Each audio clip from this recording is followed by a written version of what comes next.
eh, sobre los valores simbólicos de este tema, y obviamente el río, que es el fluir, el tiempo, ¿no? De alguna manera encarna ese río material, encarna algo tan poco comprensible para nosotros como es el tiempo. Eh, entonces, me parece que este es un tema fundamental, vamos a ver cómo, para Sudamérica. Les voy a contar cuáles fueron los antecedentes.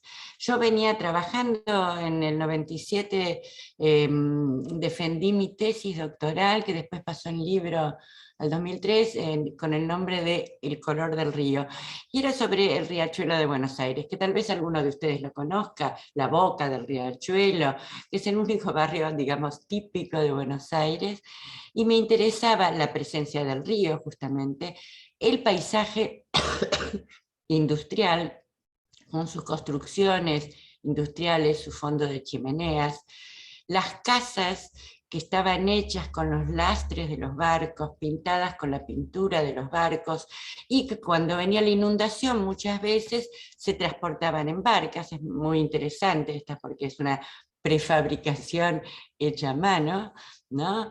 Y el hecho, un tema que todavía, que había tomado ahí y me gustaría enfocar más adelante, pero el tema de la inmigración, digamos, yo vengo de la inmigración europea, y obviamente mis abuelos vinieron por barco, ¿no? Entonces acá tenemos una foto del el impacto de la inmigración en la Argentina en las primeras décadas del siglo XX, en la aduana donde eran recibidos un río de inmigrantes. Decían que superó, no en términos absolutos, pero sí en términos relativos, el impacto de la inmigración en Estados Unidos. A diferencia de Estados Unidos, en nuestro país todo se mezcla.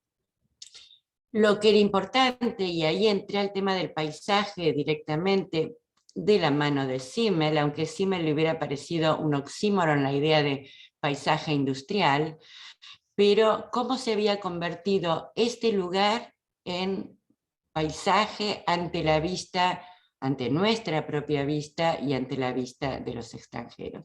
En gran parte porque lo trabajaron como paisaje los llamados pintores de la boca. O sea, acá hay un nivel simbólico que no está necesariamente inscripto en el hecho de que haya un río, algo de todas formas importante para que este fondo de fábricas humeantes y casas de chapa se transformaran en paisaje, sino que los mismos pintores de la boca y escritores, sobre todo los núcleos de pintores de escritores y pintores contestatarios, armaran esta zona como paisaje. Acá tenemos una ilustración de Adolfo Belloc con el Puente de la Boca, del famoso Benito Quinquela-Martín, que usaba los colores de los barcos con que se pintaban las casas para representar su paisaje, y que además, lo que es muy importante para los arquitectos, incidió directamente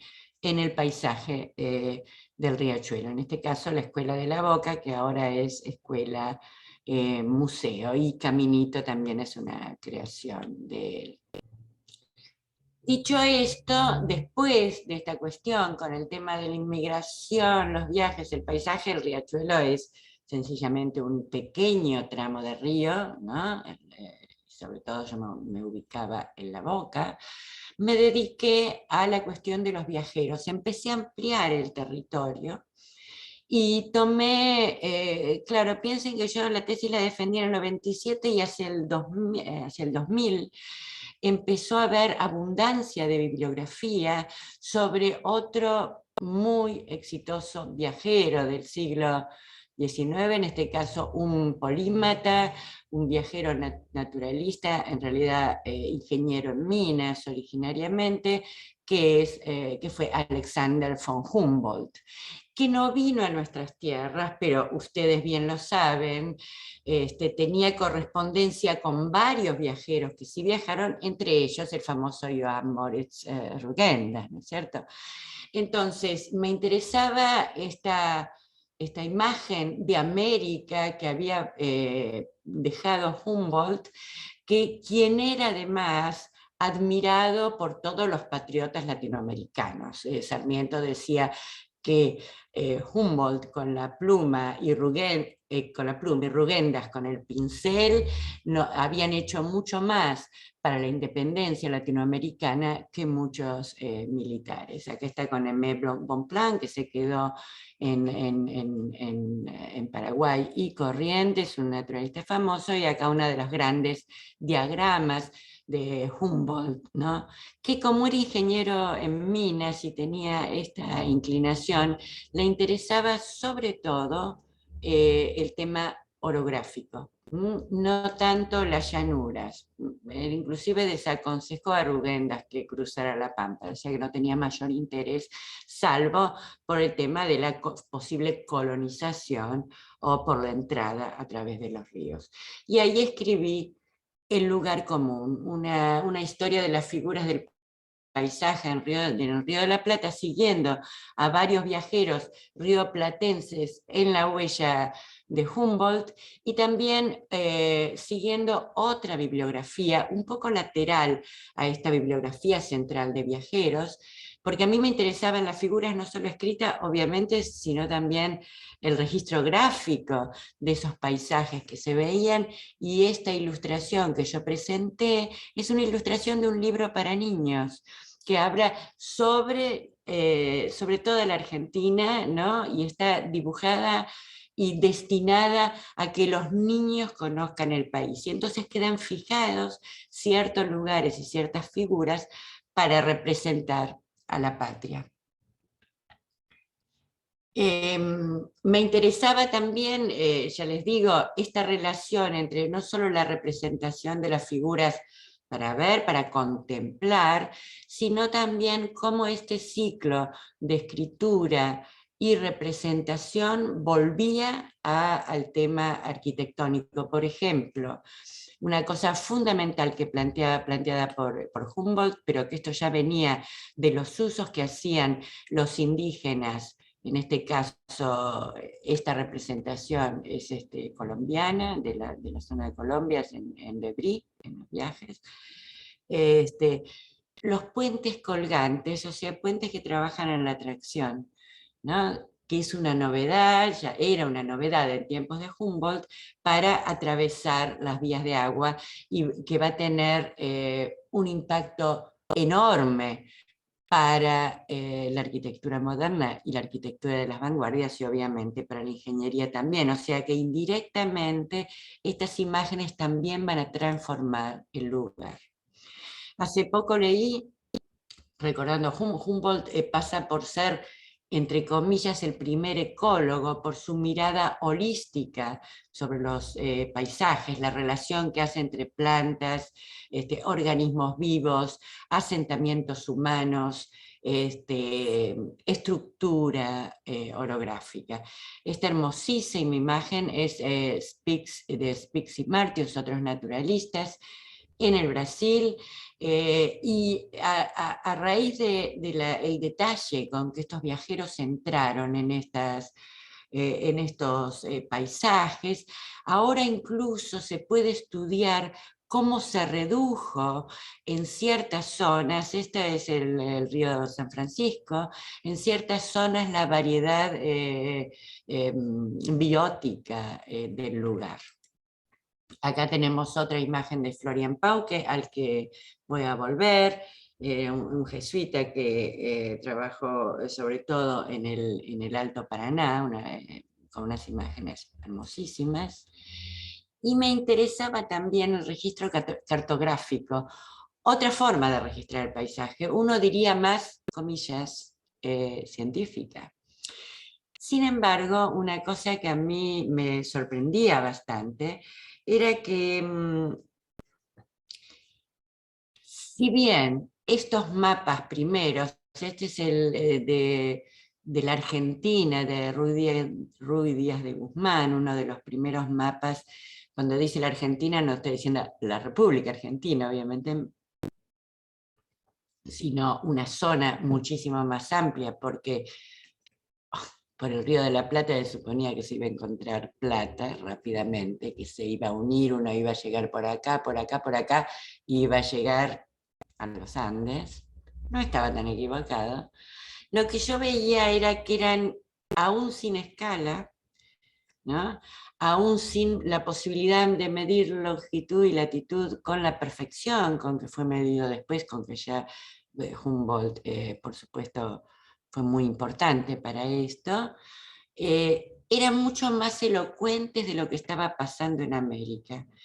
La importancia del río, la importancia del esqueleto andino, la posibilidad, ¿no?, de que estos ríos, por ejemplo, el Amazonas, el Orinoco, acá aparecería, el San Francisco, pudieran unirse y terminar en el Plata, aparecía planteado en estos mapas, mucho más, en forma mucho más elocuente que en nuestros pobres mapas físico-políticos. No sé ustedes, pero cuando yo iba a la escuela, el río termina exactamente donde termina la República Argentina, y ni sabemos que el Paraná sigue para Brasil, ni que se engancha, salvo un tramito, con el Paraguay. Estas son dos representaciones que una de ustedes la deben conocer muy bien, porque ante esto para mí fue muy importante desde el punto de vista estético, o sea, del conocimiento sensible, todo el registro que hicieron, que hizo la Escuela de Valparaíso de Sudamérica, y lo que tomé como ejemplo, uno de los tantos, también tiene que ver con el viaje, obviamente, es este hermoso mapa de Sudamérica y su mar interior, ¿no?, trabajando con todos los ríos. Inspirado en esto con Jorge Silvetti, justamente en uno de mis estadías en Harvard posteriores a la expedición de Paraná, confeccionamos este mapa de los ríos sudamericanos, ¿no?, ya con los colores, ¿no?, y la diferencia entre una zona mucho más seca, pero con una cantidad de lagos y azul bastante increíble, y las zonas verdes de la Pampa.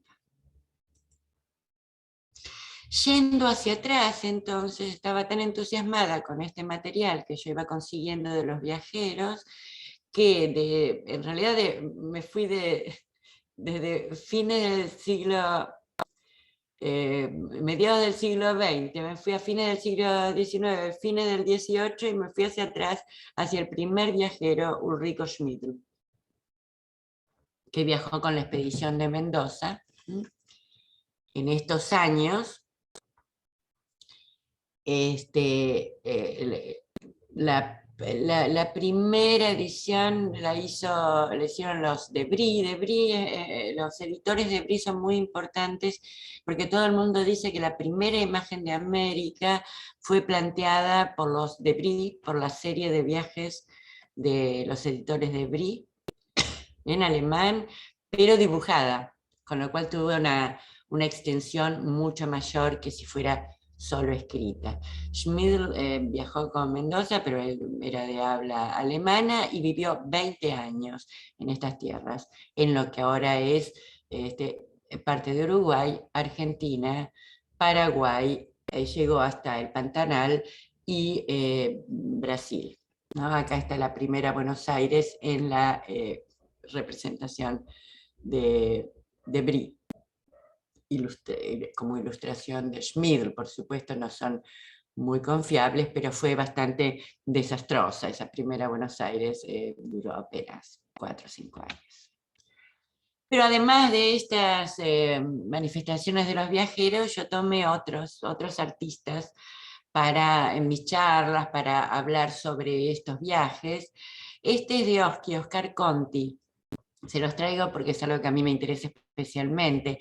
Estas, vamos a poner artes bajas, que no eran exactamente artes de museo, pero que tuvieron un impacto enorme en la mentalidad local. Y este es el maravilloso Oski, muy influido por Saul Steinberg, otro maravilloso historietista norteamericano. Fíjense acá los conquistadores viajando rodeados de mosquitos, y acá la versión del canibalismo tupi-guaraní, con un español asándose, ¿no?, a las orillas del río. Bueno, Solís se lo comieron efectivamente los indios. Y entonces con esto voy a la expedición Paraná. Voy a tratar de pronunciarlo en guaraní.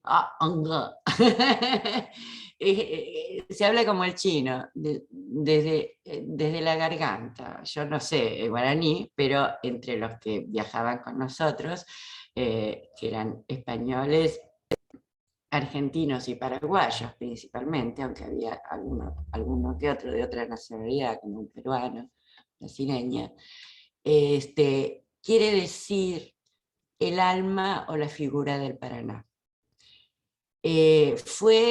Para esta expedición,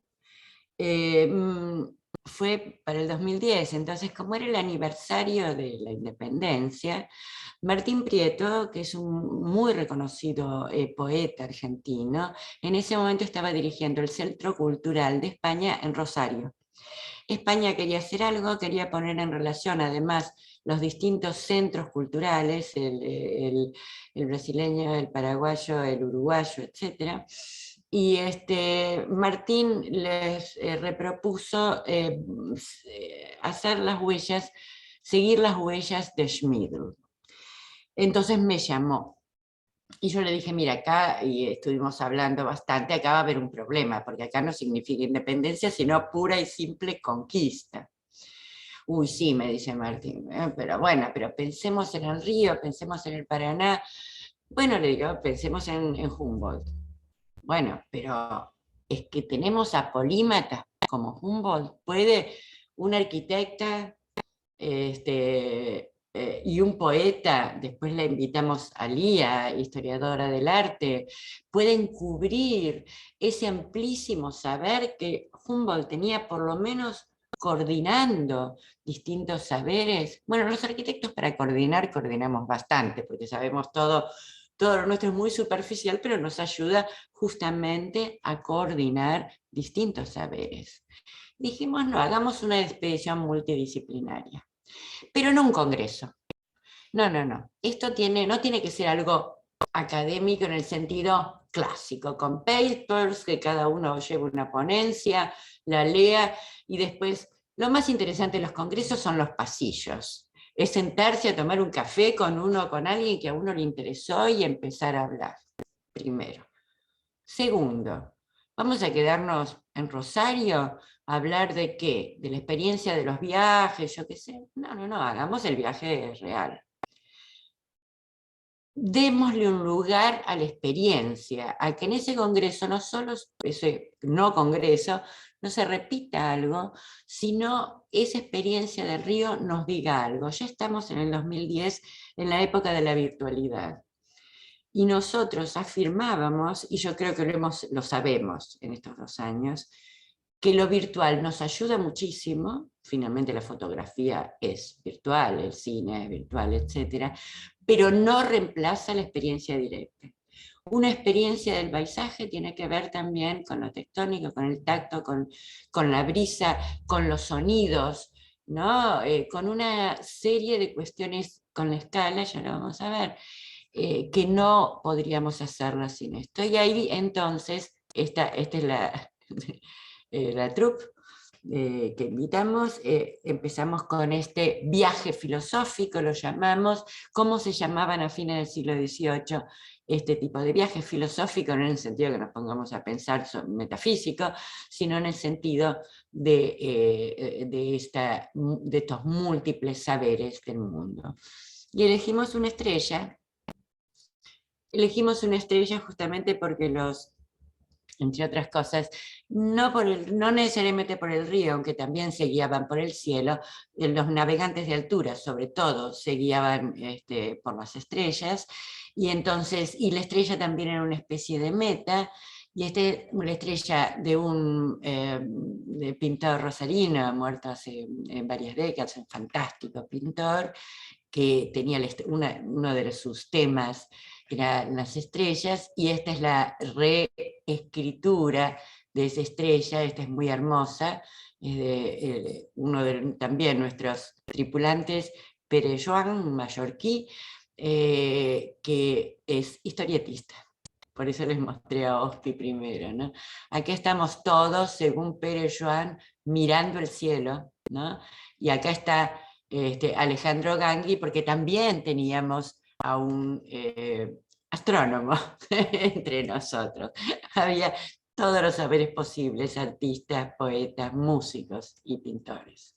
Acá les muestro algunos de los que había, o algunos de los temas en donde de los que habíamos invitado. Había antropólogos, por ejemplo, Irina Podgorny, antropóloga e historiadora. Nosotros privilegiamos a aquellos que además, igual que yo, que soy arquitecta e historiadora, Martín, poeta y crítico, teníamos diversos intereses además de nuestra propia formación académica.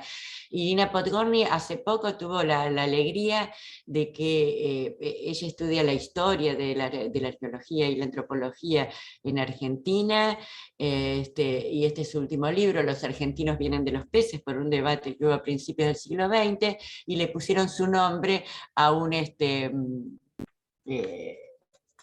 a los restos de un pez arqueológico que descubrieron justamente en las orillas del Paraná.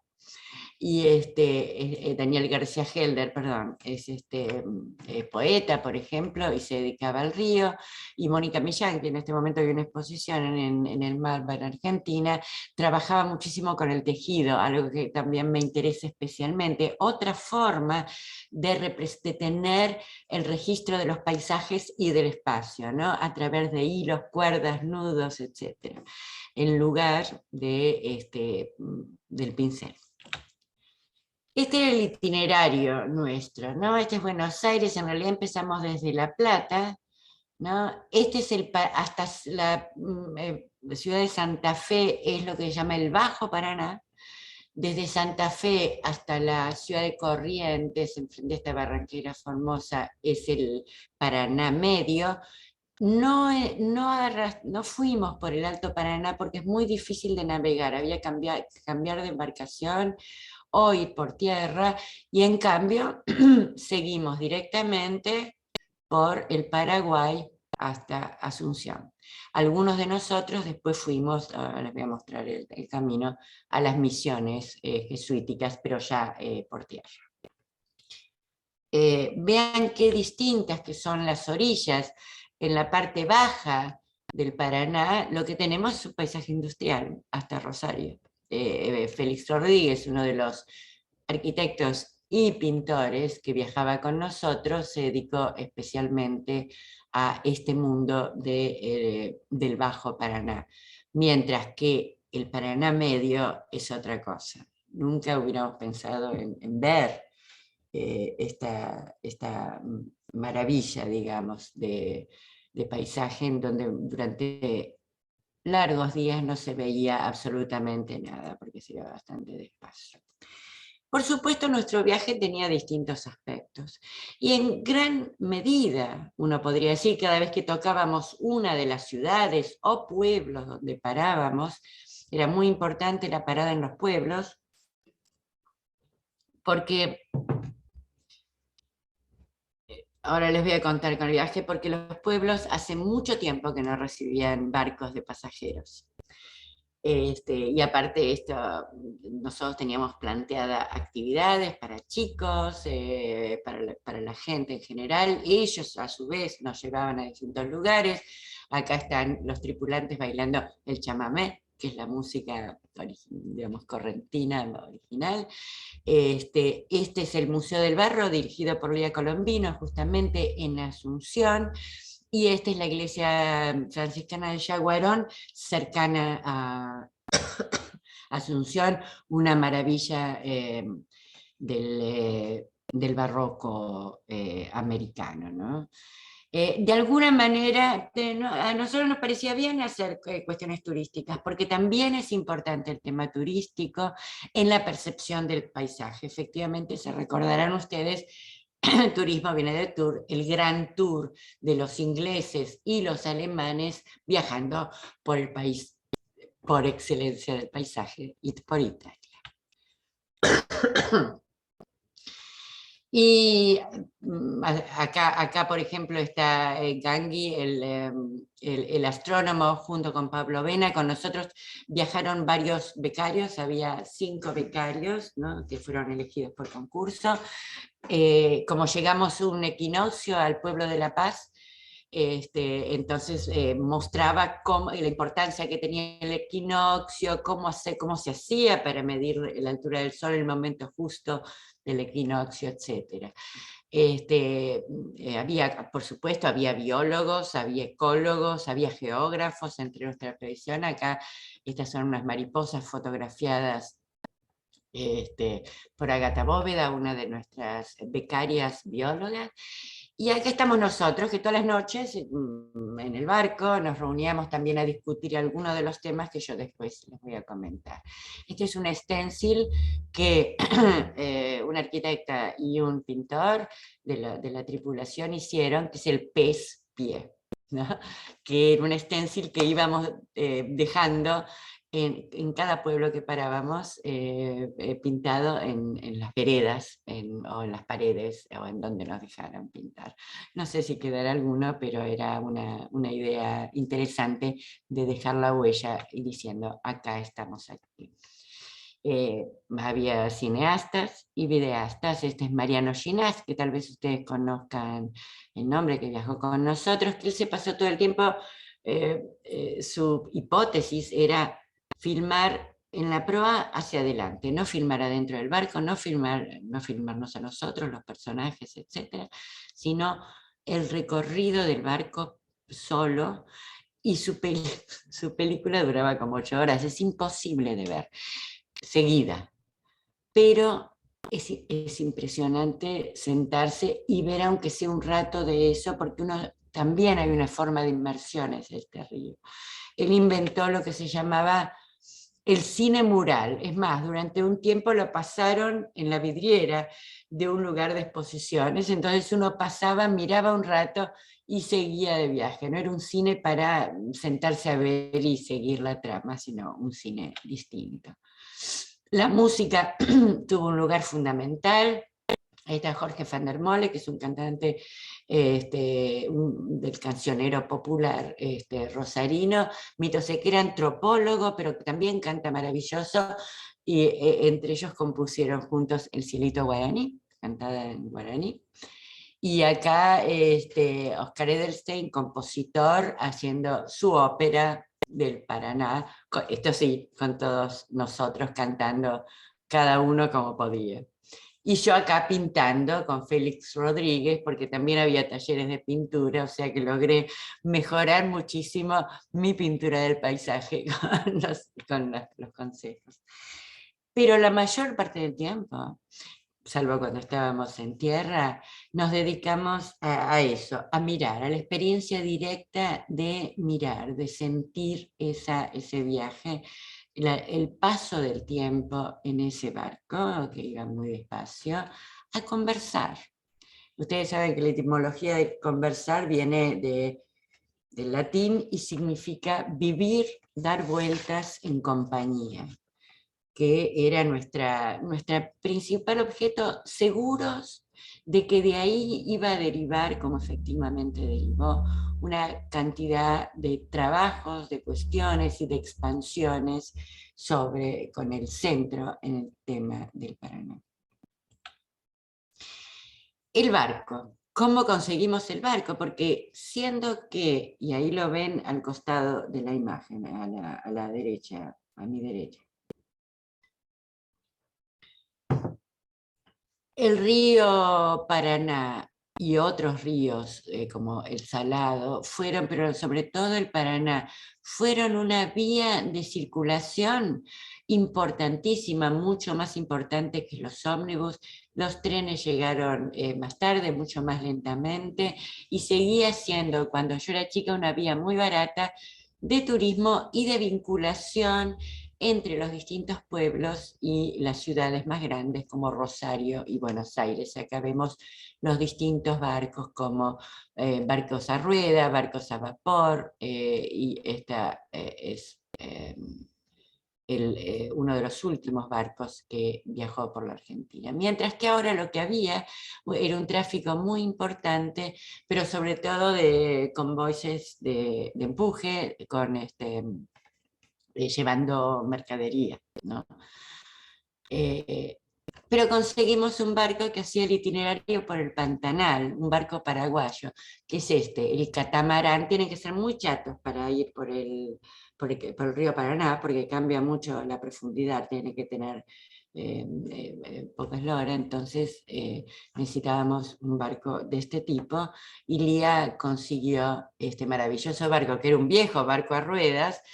No era ruedas, dentro de esa rueda y escaleras, pero era un barco fantástico, era un viejo barco norteamericano que había sido refuncionalizado para hacer los viajes por el Pantanal, que también tenían que tener poca eslora. Y empecé a pensar en el viaje, en el barco como casa, ¿no? Estos son otros barquitos que todavía en el Paraná medio se ve, que son barquitos pesqueros, no en el Bajo Paraná. Y lo que era típico de ese momento, que ya no se ve más, que son las jangadas, ¿no? Estas son las maderas, ¿no?, atadas con cuerdas para cruzar el río y para transportar, además de las mismas maderas, ¿no?, que era parte del insumo y de la exportación, ¿no?, de quebracho, etcétera, de la madera de Paraguay y del norte argentino, también naranjas, tabaco, etcétera. Esta es una página de uno de los artículos del libro Paranaranga de Milda Rivarola, la politóloga e historiadora, dedicada especialmente a la historia de la mujer paraguaya. Y esta es muy divertida porque la mujer le da amorosamente de fumar a su hijo en pipa, ¿no? El tabaco era otro insumo esencial. Y por supuesto, Pérez Joan con muy distintos tipos de barco.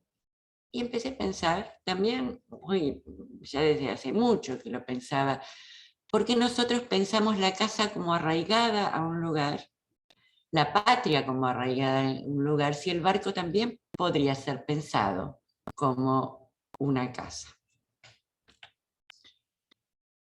Hasta ahí estaba, ¿no? Después podemos seguir hablando sobre el tema del barco, que me parece un tema bastante interesante, que atraviesa obviamente toda la literatura, y la idea de paisaje y de viaje. Pero me interesa entonces señalar a través de algunas fotos algunas percepciones que yo tuve sobre ese paisaje, que se vinculan con problemas, con cuestiones básicas dentro de la arquitectura, dentro del urbanismo, dentro del paisaje y también dentro de las representaciones del paisaje. En muchas partes, no en el Paraná Bajo, sí en el Paraná Medio, no existe límite, borde ni orillas en el sentido estricto. Este es en Puerto Gaboto, donde están las excavaciones de San Espíritu, el primer asentamiento fuerte español, ¿no?, en el área paranaense. Pero ¿cómo distinguimos cuál es el límite? Un límite que además cambia todo el tiempo. O sea, un río no puede ser límite, salvo que nosotros le pongamos cemento. Aún así, vamos a ver lo que puede llegar a pasar. La otra es la dimensión. Esta es una foto de Facundo Subiría, uno de los fotógrafos de la troupe. Miren qué maravilla esta foto, pero aún así la foto no puede dar idea de lo que significaba la dimensión de este río anchísimo, cuando uno además lo va atravesando, no viendo desde la tierra y mirando a la distancia, sino atravesando dentro del río. Todo el tiempo estaba el horizonte presente, algo que en un río más pequeño, como el Riachuelo, uno tiene la otra costa ahí. Con el Río de la Plata es distinto, pero que es un estuario, ojo, no es un río. Le pusieron río, pero no es. Fíjense el color marrón, ¿no?, del río. No, nuestros ríos no son azules y transparentes, pero van adquiriendo otros colores. El tema del tiempo. Les hablé al principio de esto, la relación entre clima, tiempo y espacio material. Esto me parecía fundamental, ¿no? Y efectivamente, acá vemos qué pasaba con el tiempo, ¿no? La cuestión del clima, ¿no? Que nosotros, los ingleses tienen dos palabras para el tiempo, weather y time, ¿no? Acá yo puse clima, porque nosotros decimos, ¿qué tiempo hace? Y es el clima, ¿no? ¿Llueve? ¿No llueve? Y acá lo que tenemos es una relación entre ese tiempo meteorológico y tiempo efectivo de transcurso de la vida. Muy lento, porque este río que está lleno de ramas, etcétera, etcétera, hojas, nenúfares, etcétera, muchas veces quedaba atascado, muchas veces no podía parar en una ciudad, entonces la ciudad que teníamos que llegar no podíamos llegar con el barco y teníamos que bajar en lancha, ¿no? Con lo cual tardaba mucho tiempo, y muchas veces nos quedábamos atascados en el medio del río. Y la tripulación, la verdadera tripulación, con la que hicimos muy buenas migas, los que manejaban el barco y los que salían a pescar, nos hartamos de pescado. Y muchas veces ellos tenían que hacer cosas bastante peligrosas, como sacar de las hélices las ramas. Ahí se quedaba atascado. Esta es también una imagen de Pérez Joan en una tarde-noche, en donde tenían que ir a buscar a ver cómo llegar a sacar las ramas de la costa. Acá varias representaciones de Félix Rodríguez y Daniel García, otro de nuestros pintores, teníamos a varios pintores a bordo, ¿no? Mostrando estas ramas, ¿no? O las nenúfares, o ninfeas. Y el trabajo, nuevamente el trabajo de la tripulación. Sergio Foster, uno de los arquitectos que venía con nosotros, se dedicó a sentarse al lado del capitán y el grupo para ver cómo hacían con todo esto. Estábamos yendo, además, corriente arriba, tardamos un mes. Con lo cual, era realmente complicado. Y corriente abajo también es complicado, porque el barco puede encallar si va demasiado rápido.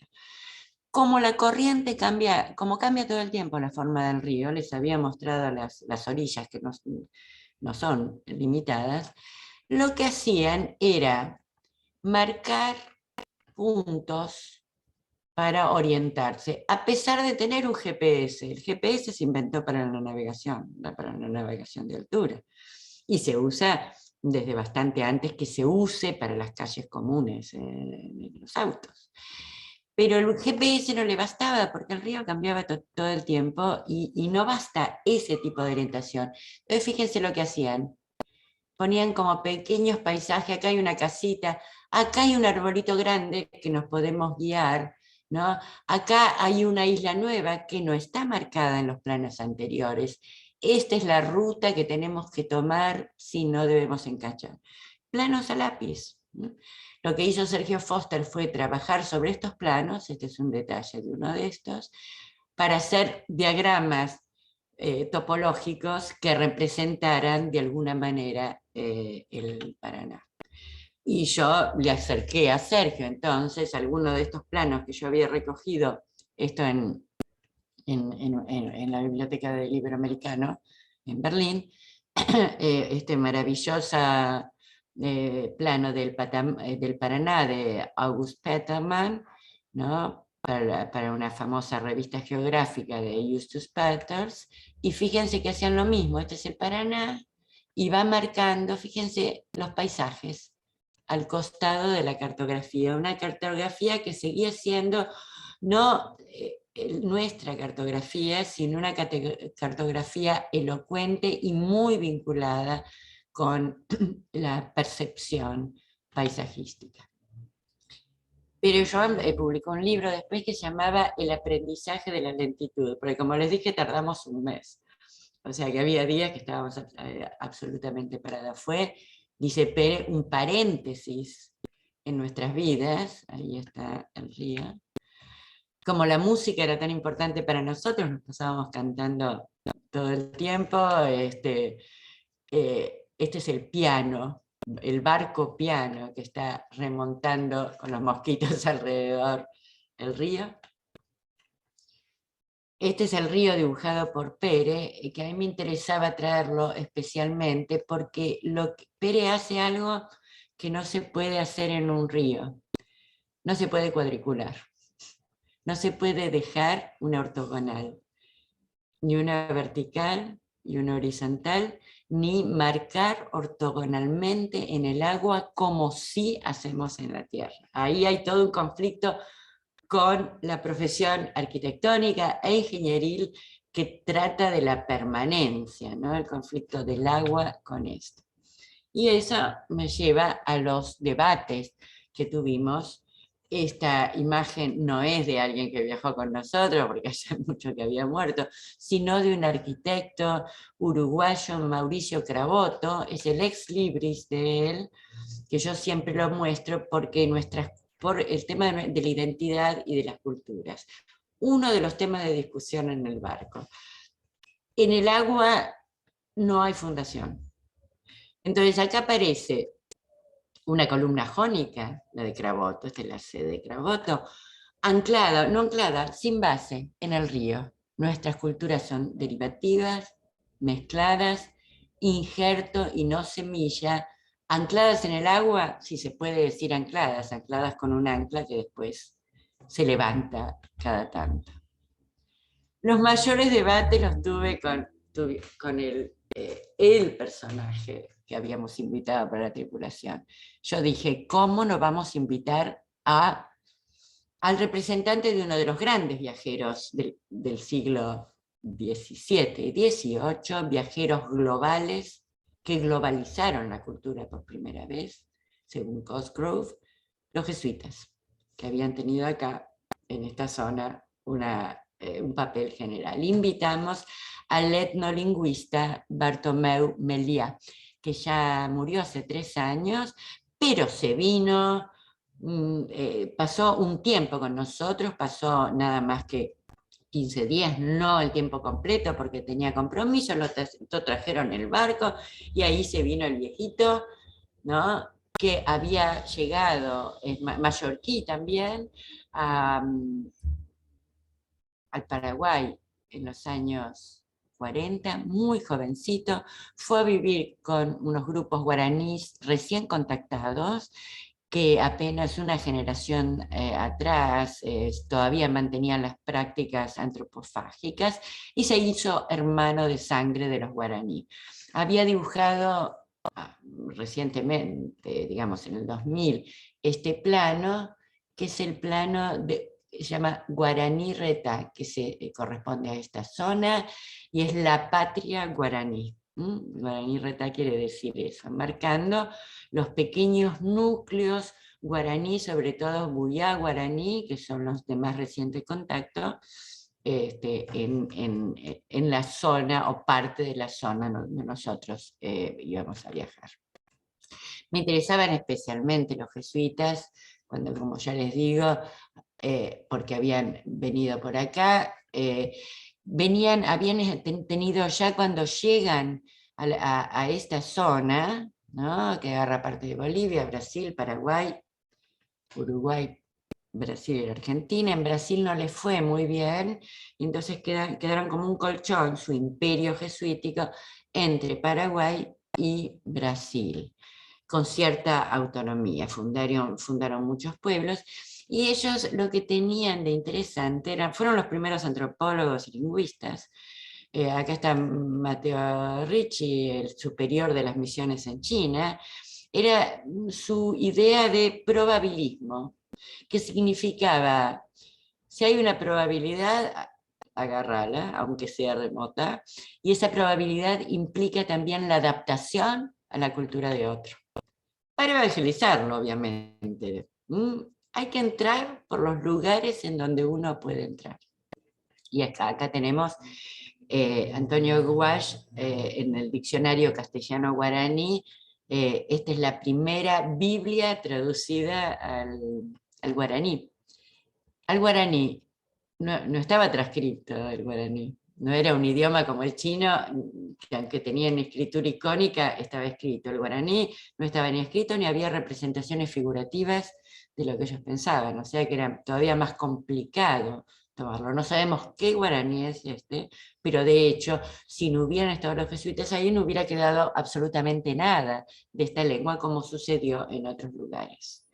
Pueblos que bajaron, la separación entre tupí y guaraní es muy artificial, es una familia lingüística que vinieron desde el corazón amazónico y bajaron o se fueron a otros lugares por los ríos. Acá nuevamente Guasch mostrando cómo es el mapa geográfico de la lengua tupí guaraní. Los tupí se fueron ya para la época de la conquista, ya estaban más para el lado del Atlántico, para el borde atlántico, los guaraní en toda esta zona y habían llegado justamente al Plata, los guaraníes de las islas, donde se comieron a Solís. Son pueblos del agua. Son pueblos del agua en muchos sentidos. Los europeos, ingleses, después norteamericanos, lo que fueran, pudieron haber viajado por muchos lados. Pero una primera cuestión, los europeos no se bañaban, los indígenas se bañaban todos los días. No sabían nadar, inclusive los viajeros, los que iban de viaje, los marineros, preferían no saber nadar, porque saber nadar, ¿qué significaba? Si se hundía el barco, se hundían con el barco, porque si no se quedaban en una balsa, como la balsa era la medusa, que se tenían que comer entre ellos, era un destino bastante peor que ahogarse. Y por supuesto los jesuitas ni siquiera se sacaban la ropa. Entonces acá están los indígenas pasándolos, de Florian Pauke, vadeando el río a caballo o pasándolos a pie a los hermanos, cruzando, y esto también de Florian Pauke, jesuita, mostrando estas formas de atravesar el río, que la conocían muy bien los indígenas. Siempre el río aparece como un horizonte fundamental desde el punto de vista de la pesca, desde el punto de vista del paisaje, etc. En todo el mundo tupí guaraní, en todo el territorio guaraní, como nombramos más tarde con Jorge Silvetti en el curso que dimos en conjunto en Harvard, que yo les mostré el mapa, a la zona a la que en la que nos íbamos a enfocar. Esto también viene de Bartomeu Meliá, que hizo notar cómo el río, justamente por la presencia del río identitaria, podríamos decir, en el mundo guaraní, es nombrado de muchísimas maneras, pero no por los bordes, sino por el color. Algo también muy interesante para aquellos que nos interesa la pintura y la representación del paisaje, no por los límites, sino por los reflejos, por la luz. Izatí es Río Claro, Imorotí Río Blanco, Iuí Río Negro, etc. Paraguay es la corriente coronada de plumas, Pará es el color de todos los colores, y refiere al mar, porque por ahí se llega al mar, ¿no? El pariente del mar, Yacyretá, la tierra donde brilla la luna, Catupurí, el color que brilla deslumbrante, y es equivalente, según Bartolomeu, a la belleza. Esto me parece también un tema interesante para discutir. A través de este lugar fundamental del agua, empecé a pensar más allá, y algunas cosas que comentaba Bartomeu. Bartomeu trabajaba sobre una idea que ya había estado planteada, recordada por varios antropólogos, y ya planteada por los jesuitas, que había una especie de paraíso guaraní que se llamó la Tierra Sin Mal, Ubu Maraneu. En realidad está traducida estrictamente la Tierra Sin Marcar, sin hallar. Ustedes saben que los guaraníes y tupís viajaban todo el tiempo, eran seminómades. Los nómades se quedaban 4 o 5 años en un lugar y se iban, viajaban muy livianos, o sea que tenían pocas cosas, y se iban en busca de nuevas tierras, ¿no? Y esto tiene que ver con el paraíso guaraní, la tierra sin mal. Y Bartomeu, sobre esa idea, inventa la idea de el agua sin mal. Porque estas tierras, acá lo que ven es un mapa esquemático del acuífero guaraní, el agua subterránea, ¿no? Con lo cual, de Ofelia Tuchneider, que es una geohidróloga santafesina, ella no viajó con nosotros, participó después en el encuentro de Harvard, fue la que definió y llamó este acuífero que está aprobado por las Naciones Unidas e internacionalmente como uno de los acuíferos más importantes del mundo, con lo cual estamos literalmente sobre agua. Es que para aquellos que se dedican a la ecología, y esto sí lo discutimos mucho, en el barco, con posiciones diversas, el tema del agua cubre lo que antes era verde, ¿no? La obsesión por el verde, por la tierra, etcétera, pasó a ser la obsesión por el azul, por el agua. Ya estábamos digamos, en la década del agua, con diversos matices. Algunos, como yo, los ingenieros, había 2 ingenieros españoles que habían incluso participado en esto, estábamos a favor del uso del agua para la energía, aunque no de grandes represas, sino de pequeñas represas como se hace ahora, pero es una energía libre, aunque tiene un impacto grande, lo sabíamos. Y a favor, que no todo el mundo estaba, de la canalización del río para que volvieran a poder usarse como medio de transporte, como, sí, ruta de transporte acuático, con reservas también. Pero en esta época, no sé si se acuerdan, hubo grandes problemas, esto fue posterior, en contra de la papelera de Botnia, esto fue en el río Uruguay, con grandes manifestaciones en contra de la transformación, no solo desde el punto de vista de, digamos, la contaminación del río, que Botnia no contaminaba según se probó, sino de la transformación del paisaje en un paisaje industrial. Yo también me dediqué parte de los 10 años pasados y a partir de esto a seguir toda la historia de las canalizaciones, ¿no? Los distintos canales, como el canal sudamericano planteado, que habían sido planteados desde los 30, con una idea progresista del cambio y de reunión con el Amazonas, a través del Río Negro. Esto yo lo había planteado Humboldt, además, que se podía llegar al Amazonas, y de ahí, mediante diversos postajes, al Río de la Plata, entonces con la idea de unidad latinoamericana, la posibilidad de hacerlo. Es complicado porque tiran petróleo acá arriba y llega acá abajo, ¿no? O sea que tiene sus problemas. Pero lo que de ríos libres no hay nada ya, esta es de 1985, son todas las represas que estaban, según la OEA, hidroeléctricas proyectadas sobre el Paraná, y aunque en Argentina apenas hicimos un par, en Brasil ya hicieron un montón. Por lo tanto, el río ya no es, entre comillas, libre, sino que viene represado desde mucho más arriba. El manejo del agua es un manejo que debe ser necesariamente regional, no puede en absoluto ser local, pero estamos bastante lejos de llegar a un acuerdo entre todos nosotros. Esto, según Giraudo, en el 2003, es el impacto de las distintas acciones humanas, entre ellas justamente las represas y todo eso, y las ciudades. otro problema para los ingenieros y arquitectos, en lo que era la selva paranaense, que era la continuación, ¿no?, de la selva amazónica, ¿no?, y del Mato Grosso. Esta era la amplitud de la selva paranaense cuando llegaron los conquistadores, y esto es apenas lo que queda, estas pequeñas manchitas, sobre todo en la zona de Misiones, Argentina. Este fue un debate central, en el cual no llegamos a ninguna conclusión, pero bueno, eso quedó ahí flotando. El tema del paisaje a mí me interesaba más desde el punto de vista estético, pero tiene estas dos patas, ¿no? La pata ecológica real y la pata representativa.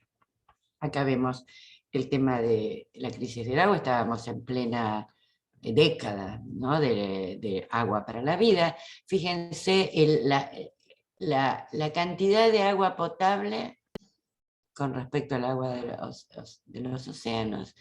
Y de esta agua potable, la mayor parte, glaciares y hielo que se nos están derritiendo, y una buena parte en agua subterránea, por eso les hablé del acuífero, y muy poca en la superficie, ¿no?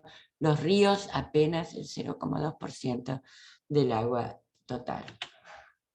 Estos mapas los trajo el geógrafo, que fueron importantísimos para nosotros. Acá les puse, yo creo que deben seguir el sitio, en que los mapas son esquemas, ¿no?, diagramas en los cuales va cambiando las dimensiones según el tema planteado. Estos son los recursos de agua potable en el mundo. ¿Quién tiene los mayores recursos? Esta zona. En cambio, el uso del agua, ¿no?, para la agricultura. Miren esto, y acá yo no lo veo bien, tendría que cambiar. La India es donde más se usa. El uso doméstico es bastante grande, y el uso industrial del agua, por supuesto, Estados Unidos. Estamos hablando de 2010, acá no sé cómo aparecería China en este momento, pero miren Europa, que desde el punto de vista dimensional no existe, y cuánto el gasto enorme que tiene desde este punto de vista. Como a mí me interesaba la parte representativa, empecé a decidir que me iba a dedicar a los paisajes del agua, y empecé a leer sobre esta cuestión. Y hay un autor, Jamie Lipton, muy bueno, que me lo recomendaron en Estados Unidos, un colega dedicado al tema de los acuíferos, que había hecho su tesis sobre eso. Jamie Lipton se pregunta, el libro es What is Water? ¿Qué es el agua? ¿De qué estamos hablando cuando decimos agua? Él dice que hay un agua premoderna, ¿no?, que vendría a ser un aspecto de la historia de los lugares, y un agua moderna. El agua premoderna, ¿por qué dice? De un ejemplo muy lindo, que es la fuente de Aretusa. Cuenta una historia, esa fuente. Esta fuente de Aretusa está en Siracusa, en Sicilia. Y lo que cuenta es que, y esto se sabe, digamos, es mítico, es mito poético, Alfeo, dios fluvial, había intentado violar a la Nereida Aretusa, que es literalmente la mojada, ¿no? Y Aretusa se mete en el mar y sale, esto era en una de las islas griegas, y ¿por dónde sale? En Sicilia, a salvo, ¿no?, de Alfeo. ¿Qué está contando? Está contando la emigración, ¿no?, desde una isla griega a Sicilia. Eso se perdió. Sin embargo, hay una cuestión paralela muy importante desde el punto de vista simbólico con el agua.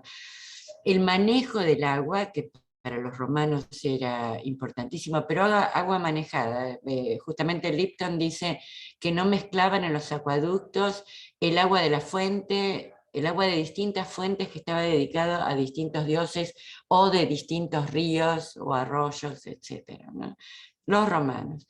En el caso de todo el mundo árabe, que nos interesa muchísimo, aquellos que obviamente descendemos del Mediterráneo, de los españoles, ¿no?,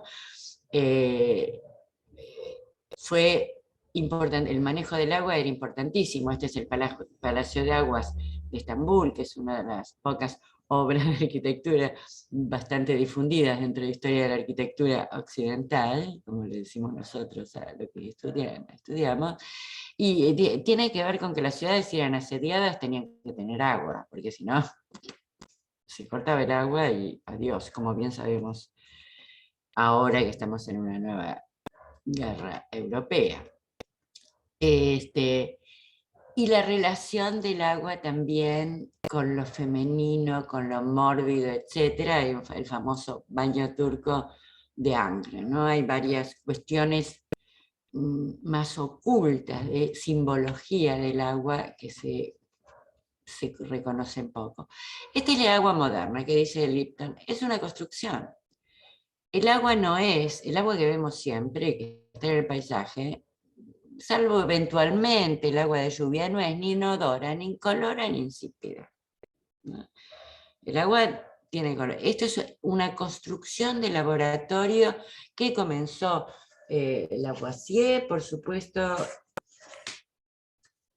con la ayuda de Pierre Meunier, que era un ingeniero que le creó los instrumentos, ingeniero militar, los instrumentos para separar sobre todo el hidrógeno del agua, que era con fines bélicos, porque era el aire inflamable. De ahí Lavoisier saca el agua H2O, que es la que nosotros conocemos.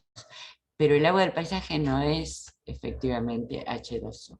Y tiene una larguísima historia también, vinculada con las ciencias y con nuestras ciudades. Hace poco me pidieron un artículo sobre el agua y la ciudad, y para todos los que son urbanistas saben que una aglomeración urbana no vive sin agua. Si vive, pasa lo que pasaba en Londres,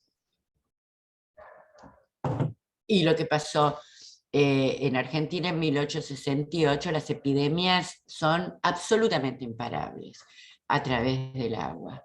Acá, gracias al estudio del agua y a la incorporación en diagrama de las estadísticas, se supo cómo era el contagio a través del agua por el cólera, porque Snow llegó a la idea de que había una fuente en donde todo el mundo tiraba los pañales de los chicos, y entonces evidentemente ahí se producía el cólera. A partir del 68 se sabía que el agua tenía que ser hervida, tenía que ser tratada, y entonces Argentina fue uno de los primeros países que logró drenajes pluviales, agua purificada y desagües cloacales, ¿no? Para 1871 ya había empezado el trabajo, ¿no? Que por supuesto siguió varias décadas. Acá tenemos nuevamente la representación de Quinquela Martín de estos desagües, y el edificio de Aguas Corrientes, que se terminó a fines del siglo XIX con una bastante extraña representación de lo que pasaba dentro del agua. La arquitectura tiende a tapar el agua y tiende a tapar los ríos justamente por estos problemas que no están solucionados. Ahora se está pensando en reabrir inclusive, ¿no? Hay propuestas de reabrir ciertos ríos enterrados, pensando en lo que pasó en La Plata, esta ciudad tan perfectita, cuadriculada, está sobre ríos, sobre dos ríos importantes. Los hidrólogos ya habían planteado que era un problema, que había que tener cuidado con eso, y con lluvias fuera de lo común, cosa que ahora es absolutamente habitual por los cambios climáticos. Hubo unas inundaciones terribles en La Plata en el 2013 que murieron más de 100 personas, estos dos arroyos que resurgieron, y un arroyo que estaba al aire libre, el Arroyo del Gato, que había una urbanización no reglamentada. Dos versiones de Clorindotesta sobre la inundación, que siempre tenemos acá en Las Pampas, vivimos, digamos, con los pies en el agua, y la forma en que se va desarmando esa cuadrícula que es el testimonio de nuestras ciudades hispanas. Como les prometía, esta oposición entre arquitectura e ingeniería, ¿no? Y que deja para la memoria, como decía la tumba y el monumento, que esas eran las grandes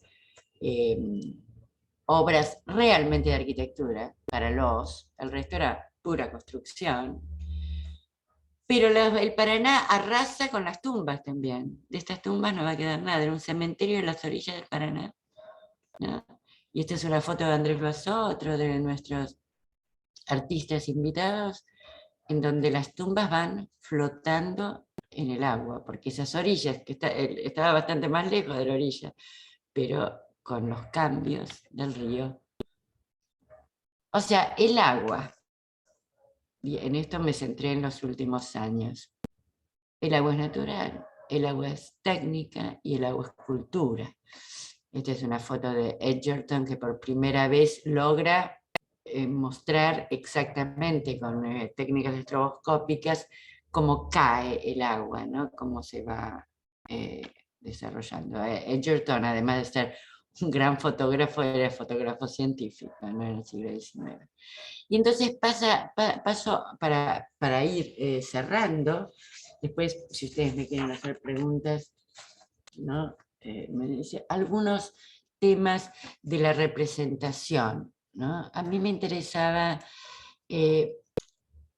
tal vez ustedes lo conocen o lo tengan como bibliografía, a Gastón Bachelard, la poética del espacio, que ahora volvió, porque vuelve todo vuelve, si uno se queda parado, todo vuelve de otra manera, pero está en esta línea fenomenológica, que tiene que ver también con los sentidos, ¿no? Con la aprehensión, y no solo con la distancia que pone la vista, ¿no?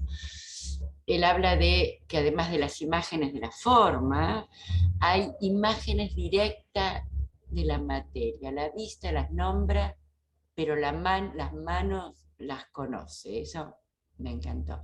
Esto tiene que ver con el abuelo Seños, está en la introducción de este libro que se llama Ensayos sobre la imaginación de la materia, y él vuelve a tomar el agua premoderna, el agua como el elemento que nosotros vemos, el elemento definido por Aristóteles: agua, fuego, tierra, aire. ¿No es cierto? Él tenía una formación científica, sabe perfectamente que el agua y los elementos no existen en términos científicos, pero sí existen a nuestra escala. Y es lo que va a estudiar en la representación de la imagen. Les puse una hermosa carta del tarot de Jules Solar, uno de nuestros grandes artistas, mostrando esta relación entre pez, agua, mujer, ¿no? Reproducción y vida. Otro de nuestros poetas, mientras íbamos viajando por el Paraná, nos leyó una vez hermosamente un poema de...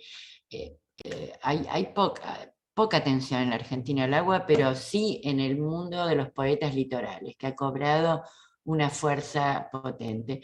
Juan L. Ortiz fue uno de nuestros grandes poetas, pero mientras vivió más bien poeta de culto, y había ido a China, en realidad fue a China por motivos políticos en la época de la Revolución Cultural, pero quedó absolutamente fascinado por la cultura china. Estas intersecciones globales en países como los nuestros son fantásticos. Y yo agregué, después, en todo caso, yo les voy a dar el PowerPoint para que lea, pero como el río corriendo en mí, ¿no? Era muy importante para él, esta identidad directa con el paisaje, cuando uno se quedaba vaciando la mente al estilo budista y mirando. Él se hizo zen al final de su vida, y estas representaciones me encantan, son chinas, no japonesas. En realidad los japoneses van hacia la China para sacar esto. Fíjense que el agua y el aire parece como un vacío, pero para la cultura zen el vacío no es el vacío nuestro, no hay nada. El vacío es lo pleno. Vaciar la mente no es estar en nada, la nada es lo pleno, ¿no? Eso es interesante para pensarlo. No es así en Europa. Entonces, ¿cómo representaban gráficamente el agua en Europa? Yo creo que hay un punto, si uno sigue la historia de la pintura, que siguiendo las distintas formas de representación del agua, uno va entrando a los grandes cambios de la representación en Occidente. Acá lo tenemos a Canaletto. Fíjense que todo está absolutamente definido, incluso ¿no? La forma de las ondas del agua, casi dibujadas, a Monet, ¿no? A las nenúfares, que recién hace relativamente poco está dispuesto como quería Monet, o sea, en forma circular, para hacer una especie de inmersión en su trabajo que le llevó varios años, ¿no? Que ahora está expuesto así en la Orangerie. Y después la acción directa sobre el agua, ¿no? El caso del eh, performer, García Uriburu, que murió no hace mucho, el argentino, que primero pintó de verde las aguas de Venecia y después las del Riachuelo, un verde que no era contaminante, ojo, en relación con Greenpeace lo hizo, la última performance.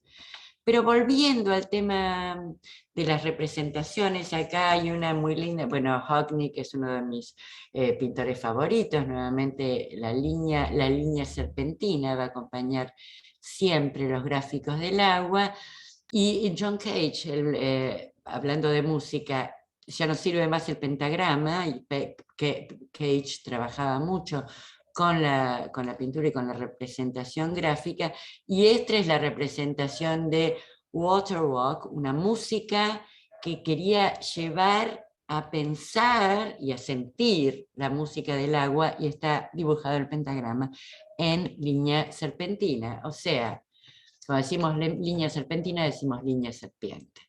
Y acá está Le Corbusier, que estuvo, como ustedes bien saben, paseándose por Sudamérica en el 29 y hizo su primer viaje en avión. Había hecho otro cortito en Europa, pero acá en el vuelo de inauguración de Buenos Aires a Asunción estaba absolutamente fascinado mirando desde arriba el Paraná. Y ahí imagino una cosa que es la ley del meandro, ahora vamos a ver, pero estas son ilustraciones al poema del ángulo recto que le hizo en el 47, fíjense. Hombre, hombre digo con mayúscula, hombre masculino. Pies sobre la tierra, horizonte del río o del mar a distancia, no está adentro del mar con los pies, sino está a distancia. Y por supuesto, la proporción es la del hombre masculina, y este sigue siendo la base de la arquitectura desde épocas inmemoriales, el gnomon, la cruz, el círculo, el límite. Y esta es la mujer. Era importantísima porque el agua, sí, es la vida, la mujer es la vida, la mujer está asociada con el pescado, la mujer tiene curvas, ¿no? Y de la mujer salen de su boca los elementos naturales. Pero, ¿qué es lo que quiere? ¿Qué dice la ley del meandro? Esta forma de moverse del río es crítica y no sirve para el viaje, por eso las canalizaciones. Pero de golpe el mismo río puede salir recta y puede superar rectamente la crisis e ir directamente salvando el obstáculo. Milagro, dice. El río corre recto, igual que el pensamiento. Río o idea para él es lo mismo. De las curvas que uno va dando con el pensamiento, de golpe llega al objetivo. ¿Objetivo? Claro, estas son otras representaciones de líneas serpentinas de Long. En la tierra se puede marcar una recta, en el río no. Esta es la representación este es sobre el River Avon con el barro, y esta estremecimientos, astillas y mareas, ya en el museo, ¿no? Non-site exhibition, y site exhibition. Y cómo esta cuestión de la serpentina, el agua, ¿no? Y la representación de los ríos, y el río mismo, está vinculada. Las primeras representaciones del Amazonas hechas por nativos, la relación en el viaje de Schmidl de las horribles monstruos, serpientes que se arrastran por el suelo y que pueden matar a la gente que viven en el Paraná. Y la reciente recuperación, a partir de Deleuze, por supuesto, pero también de Klee, de la línea serpentina, la línea que sale a pasear, ¿no? Que se mueve libremente sin pensar en un objetivo, ¿no? Sino abriéndose, para abrir la imaginación justamente, ¿no? Porque si uno se pone un objetivo, como no nos pusimos en el barco, si se pone un objetivo ya lo tiene planteado de antemano. Eso es lo que yo odiaba de las ponencias. Uno primero tiene que resumir todo lo que va a hacer de las ponencias y de las presentaciones, de los informes, etcétera, como si ya supiera lo que va a encontrar. No, uno se tiene que abrir a esto, y para eso nada mejor que un pensamiento serpentino. Les traje esto porque en mi último libro, que se llama Las Tierras Desubicadas, Paisajes y Cultura de Sudamérica Fluvial, que tiene que ver con todo esto, Daniel García, uno de los que viajó con nosotros, me hizo las ilustraciones fantásticas, y hay un capítulo completo sobre el tema de la serpiente y su asociación con lo femenino, con la mujer, con lo abierto, con el agua. Y el final, el paraíso. Nosotros, y esto era común en todos, con todos los debates que tuvimos en el barco, siempre todos estábamos pensando en que había alguna dimensión, alguna ilusión, en donde todo el mundo podía vivir juntos para pensar un habitar mejor en la Tierra.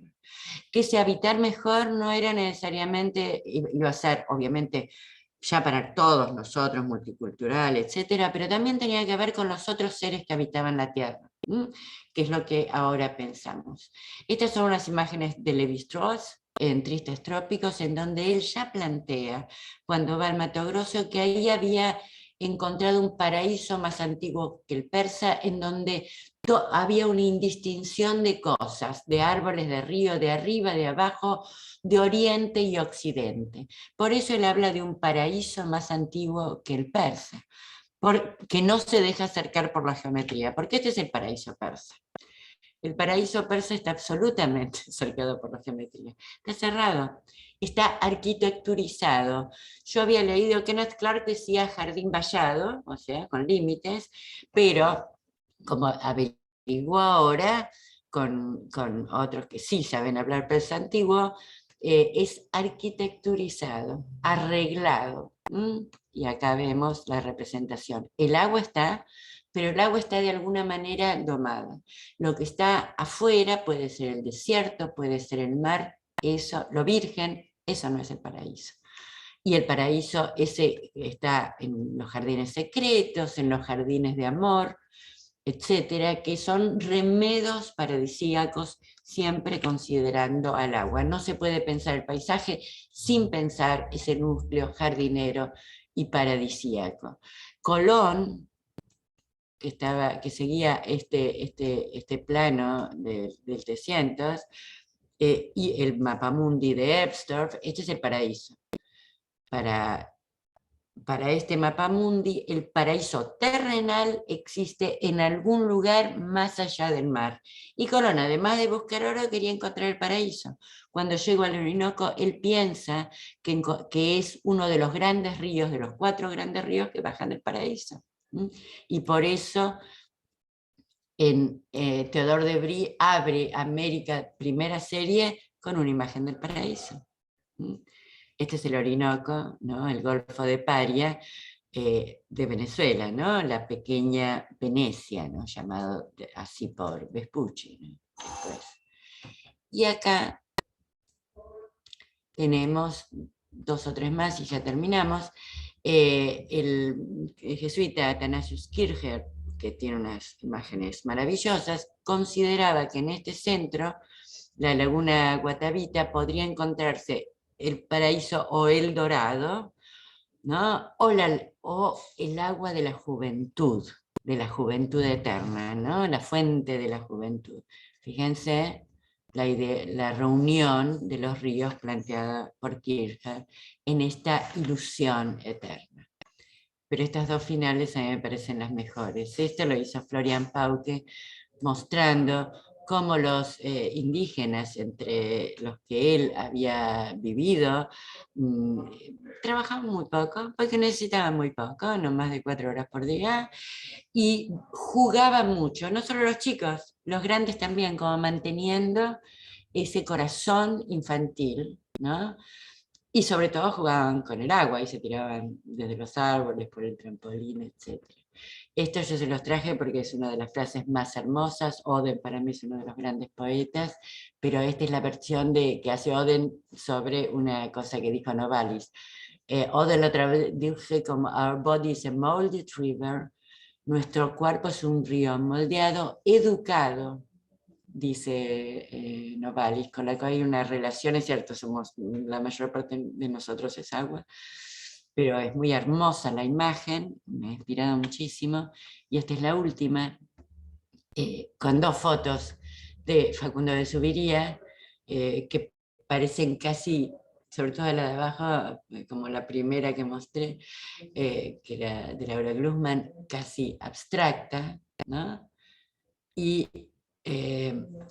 con un comentario maravilloso de Eliot, que esto sí es agua situada, agua que cuenta algo, que cuenta la historia de nuestros países, y nosotros, por lo menos de la zona donde yo estudiaba, esto es lo que cuenta el Paraná, y sobre todo los ríos, porque dice, el río está adentro de nosotros, el mar es todo sobre nosotros.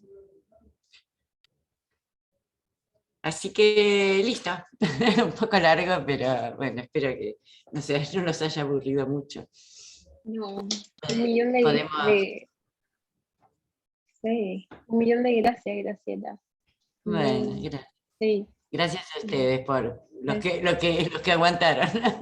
¿Qué? No, aquí estamos todos los del principio. Bueno, yo después te voy a pasar, Javiera, te paso el PowerPoint, Perfecto, muchas porque gracias. lo pueden usar libremente, todas las imágenes, no hay problema, con el crédito correspondiente, Por y les supuesto. puede servir bastante porque como guía para la clase, los que no anotaron, y si ustedes lo quieren usar en clases de ustedes o en lo que quieran, o en fondo de pantalla, me parece bien.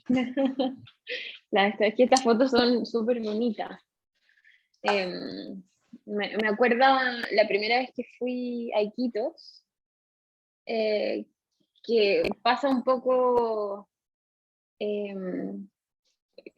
lo que muestran estas imágenes y lo que tú estás comentando todo el tiempo, y es que es raro pensar en que el agua mande en la mitad del continente, por esta como relación o cosmovisión medio occidental, que es como estamos sobre tierra firme, ¿no? Así como Le Corbusier. Eh, pero no, o sea, el que manda es el agua, y la isla Claro. que está aquí, mañana ya no está, y todo se ve, bueno, en esta agua turbia no tanto, pero en Iquitos todo se ve doble, porque se espeja el reflejo de todo lo que existe. Eh, entonces es como entrar en un mundo súper distinto a, a lo que, bueno, a lo que estamos acostumbrados, y también pensar en una, porque yo siempre pienso del lado de acá de la cordillera, porque es algo que me resulta más familiar, o donde he vivido más, en que no existen las líneas rectas, porque estamos como entre cordillera y mar, todo el tiempo en vertical. Pero claro, para el otro lado uno piensa en la pampa, pero en realidad gran parte de esa pampa no existe, son solo líneas serpenteantes, por mucho que se pierdan después en un infinito, ¿no? Pero hay mucho de, de no líneas rectas en todo Sudamérica. Un comentario que siempre hay... ¿Ah? No, efectivamente, y eso es un problema para la gente como nosotros. Mi primera educación es de arquitecta. Total. Entonces, la ortogonalidad y la línea recta, uno va y pone la plomada. Y eso Total. fija algo. Sí, Y el gnomon es el reloj de sí. sol. Entonces, esa difícil conjunción, que yo creo que no tenemos una solución, pero sí llegamos a ver que ahí hay un problema, ¿no? La solución yo creo que tampoco es dejar el libre los ríos, bueno, puede llegar a ser un desastre. Nosotros también estamos pensando en cierta permanencia, cierta memoria, nuestra ciudad es así.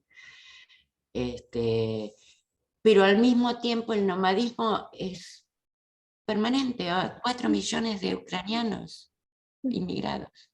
Total. Y en general, en el caso de Ucrania no, pero la inmigración reciente, desde África a España, no sé, de Cuba a Estados Unidos, todo eso, es por agua. Y Claro. la verdad es que se cobró muchas vidas. Sí. Entonces, bueno, nos obliga a pensar el mundo en forma distinta y abrir, bueno, no sabemos a qué vamos a llegar, pero planteados los problemas, algo surge. Sí, sí, total. Mientras conversamos, yo querría abrir el chat o quien quiera hablar que levante la mano con la herramienta de Zoom para meter cuchara, como así. Sandra, adelante. No, Hola, primero saludar a Graciela, que creo que le tengo una envidia espantosa después de que muestra todo esto, de haber hecho de la investigación este itinerario. Sobre todo ahora que nos ha tocado estar encerrados tanto tiempo, me da mucha más envidia, en el buen sentido, de que realmente uno se formule una investigación a partir de esta idea del viaje y hacer del viaje, ¿no es cierto?, una observación permanente como lo mostraste con el equipo, etcétera, y sobre todo en este río, ¿no es cierto?, que tiene casi 5.000 kilómetros, o sea, es como impensable para nosotros, como tratar de hacer una travesía así en Chile, ¿no es cierto?, sería no solo impensable, sino que no es concordante con nuestra geografía, así que no sé cuánto recorrieron, porque quizás llegué un poquito tarde, no alcancé a ver cuánto habían alcanzado a recorrer en este mes, y también preguntarte si hicieron alguna bitácora de viaje, como dentro de de recorrido. Este es el libro, ¿no? Y había 3, estaba Martín Prieto, estaba yo, María Moreno, una periodista, escritora muy buena de Buenos Aires, y María Moreno, y escribimos, teníamos nuestros diarios, de tal manera que toda la primera parte del libro, a ver si te puedo mostrar, aparece con los diarios, se van mechando, pero incluso aparece la página, bueno, ahora no la encuentro. Voy a tratar de conseguirles un ejemplar de esto para que lo tengan allá. Sería Fantástico. maravilloso. Donde, claro, incluso muchas páginas estaban así puestas ¿ven?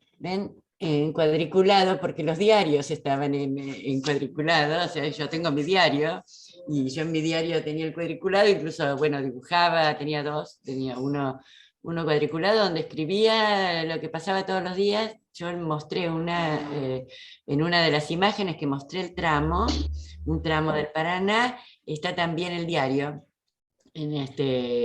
Cada uno Del otro llevaba su lado. diario, me imagino.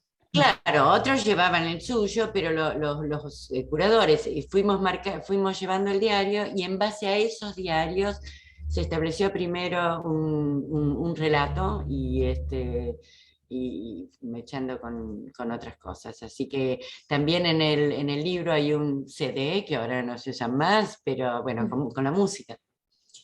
Qué bello. Este, ¿Cuánto Con la recorrieron, ópera. Graciela? ¿Cuánto recorrieron, o sea, del total? Bueno, no me preguntes de kilómetros, porque si yo hay algo que no me queda en la cabeza son los números, pero No, pero ¿hasta dónde? recorrimos ¿Hasta Brasil? Supongo que no. Buenos Aires Hasta hasta Asunción. Asunción. Y Ah, ok. después una parte de nosotros, pero ya un grupo más chico, porque esto nos tardamos un mes. Un grupo más chico fue a las misiones jesuíticas del Paraguay. Que eso no lo puse porque sería otra clase totalmente distinta. Después nosotros volvimos a ir con el grupo de Harvard, presentamos esto y con los alumnos hicimos el viaje, no por todo el Paraná Superior, pero sí, pero no se puede hacer porque aparte está cortado por Yacyretá, la represa, ¿no? Digamos, está todo represado. Entonces hay que ir por tierra, pero fuimos a las misiones de ambos lados.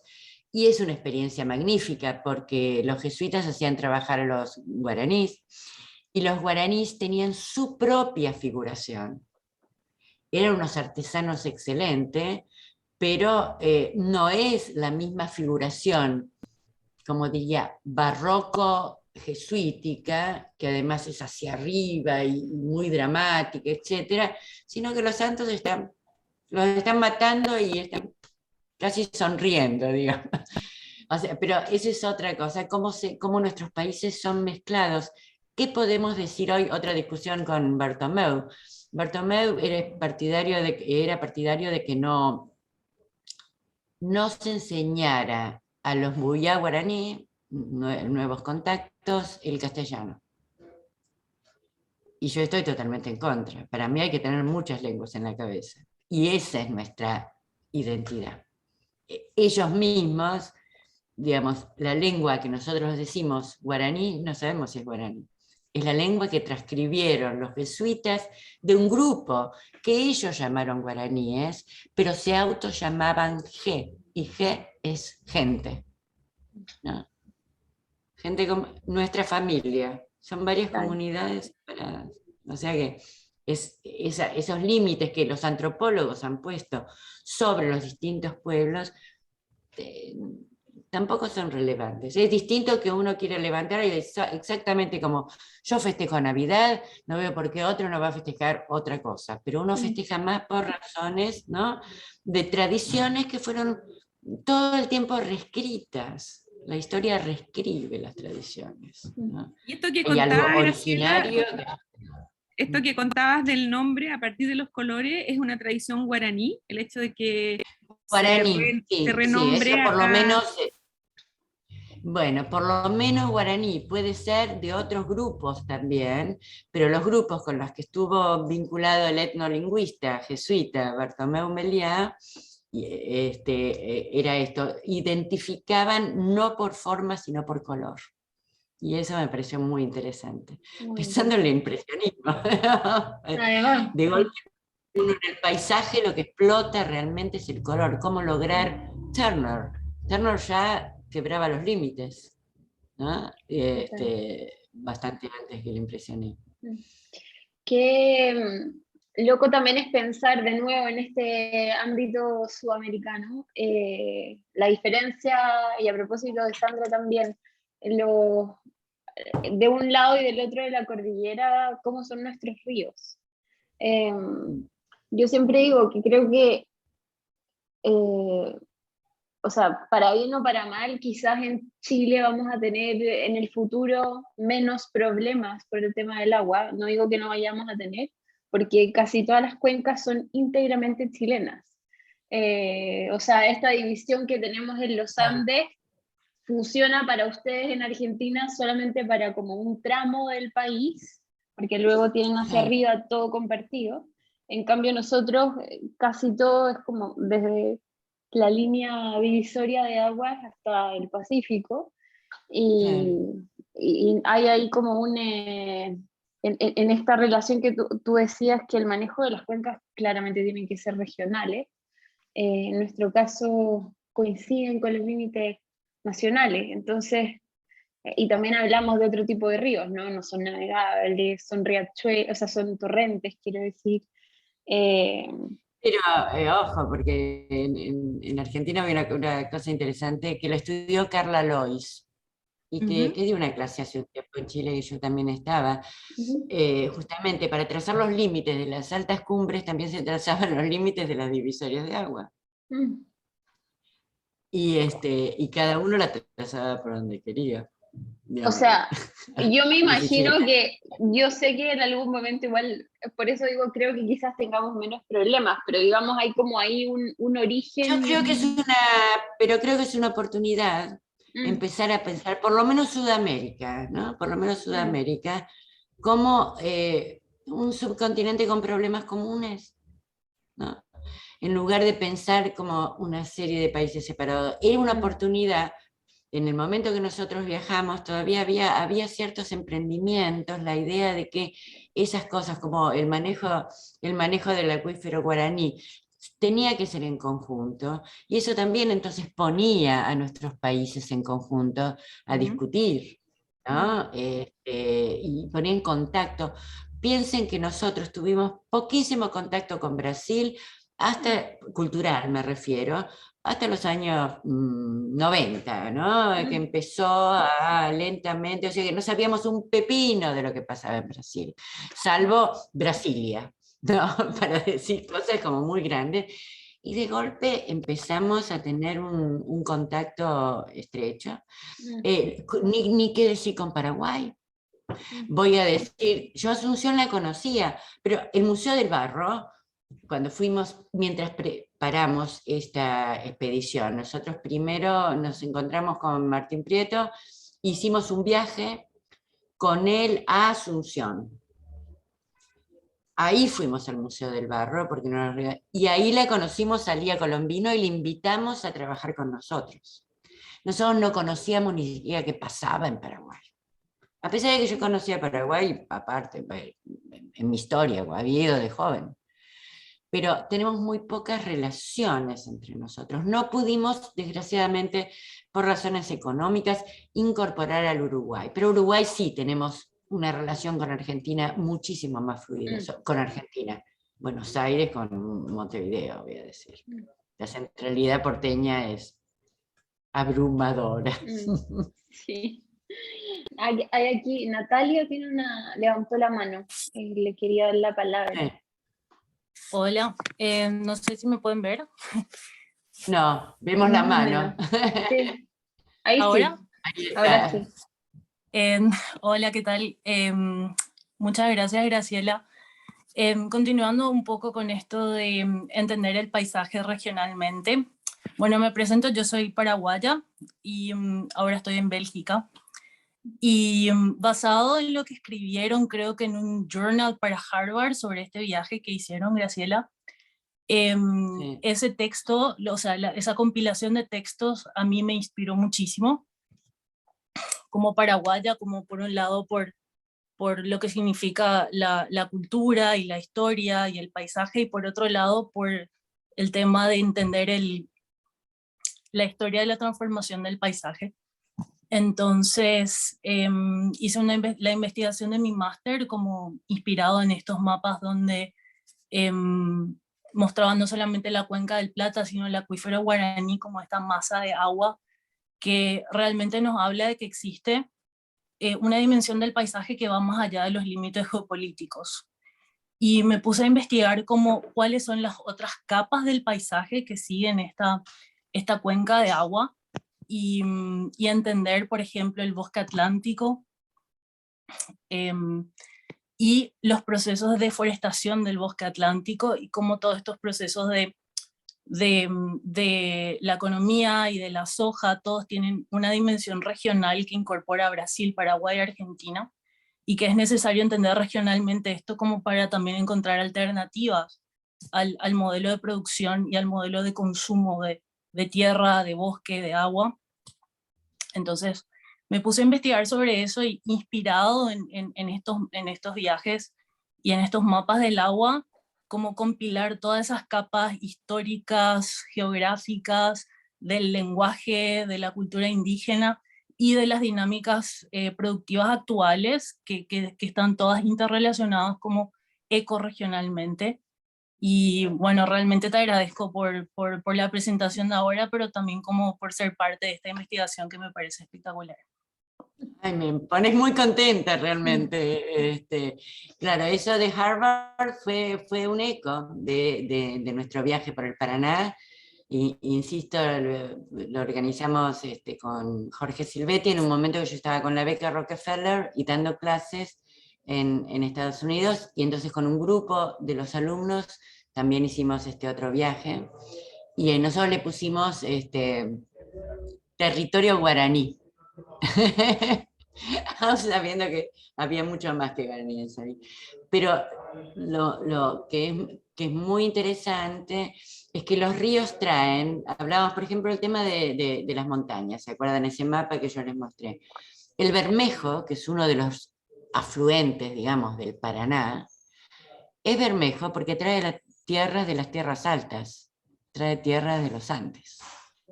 O sea, está todo atravesado por esto. En el caso, por ejemplo, de que en las tierras altas se tire petróleo o se tire algo polucionante, eso termina en el Paraná, ¿no?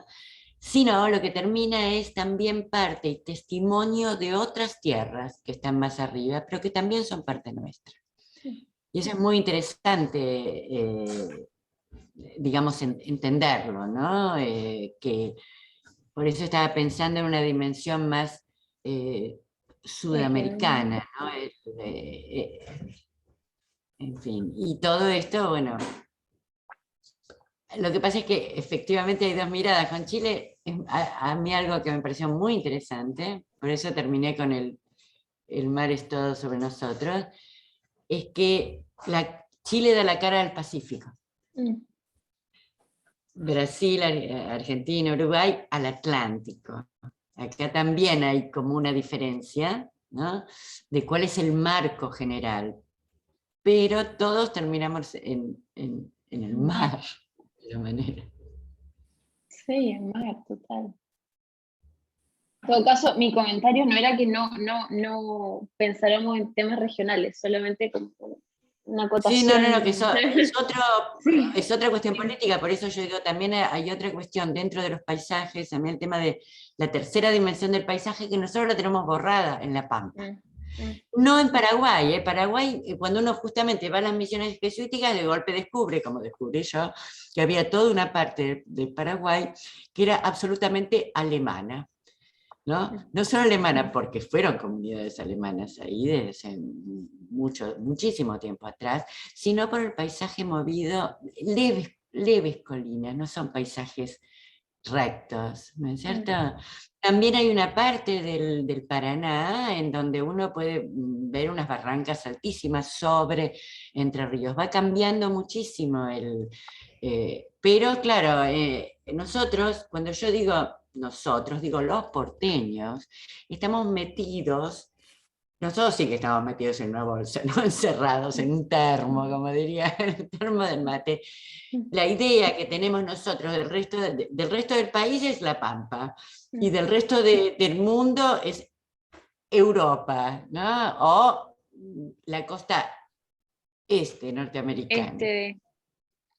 ¿No? Sí, total. Alguna parte de California. En fin. Ahora, yo empecé a sentir que teníamos una identidad muy parecida, no con toda Latinoamérica. Yo me sigo sintiendo muy distinta, aunque me parece absolutamente fascinante, a México. ¿No? México está muy pegado a Estados Unidos. México tenía una cultura previa que los mismos que llegaron no podían creerlo. La asociaban con la cultura árabe, eso es muy interesante, que era superior a la castellana. Pero claro, acá grupos nómades que viajaban de acá para otro y viajaban liviano, como decía un comentarista de los guaraníes, es muy lindo, porque no necesitaban muchas cosas. ¿Para qué? ¿No? Cultivaban la tierra en los alrededores, lo que tenían eran grupos chicos, ¿no? Por lo menos en el momento de la conquista. Y bueno, y se movían por los ríos, en balsas como las jangadas. Sí. Bueno, acá también nosotros teníamos varias culturas. Digo nosotros porque en verdad era todo parte de Argentina también en realidad, pero Sí. que también vivían en la Patagonia, en los fiordos, en distintas formas de ríos salados, si se quiere, Exactamente. pero finalmente... Bueno, en la Patagonia, Fernando Williams lo pueden invitar porque Fernando nació en el sur, en Trelew, donde llegaron los galeses, o sea, los antepasados de él, que tenían especial relación con los indígenas del lugar, que eran mapuches, y en realidad los indígenas pasaban de uno a otro lado de la cordillera, esto se sabe, ya lo sabían los jesuitas, Sí. por los pasos que ellos conocían, no necesariamente conocían los blancos, ellos se los señalaban, y en realidad no había fronteras en ese territorio. Esto es una cosa moderna y muy moderna, la idea de país, nación, frontera. Total. Pasaban la Patagonia era parte de todo y convivían con los galeses que tenían la vaga idea de hacer una nueva Jerusalén. Ahí se llevaban bastante bien. Graciela, en un tema muy distinto a lo que hemos estado hablando, pero dentro de esta idea de paisaje latinoamericano hay una, o sea, como una base que nos parece, bueno, fundamental, que es interdisciplinaria, porque cada uno normalmente se va tomando el título de a qué le corresponde qué, y en realidad, bueno, desde Humboldt, ¿no? Si es que estamos hablando desde tu presentación, sabemos que es imposible poner límites a ciertos temas.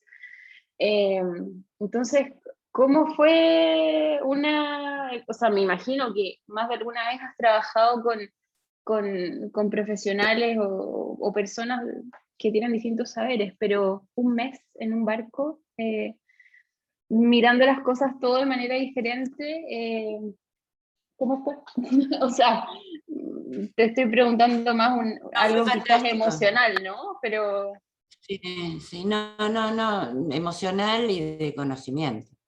Porque efectivamente nosotros estamos muy separados. La arquitectura igual es una de esas disciplinas leonardescas que sigue teniendo un poco de todo, como sea superficial, pero de todo. Pero, por ejemplo, con los dos ingenieros españoles que habían estado trabajando, uno de ellos había sido veedor del proyecto de canalización del Paraná-Paraguay.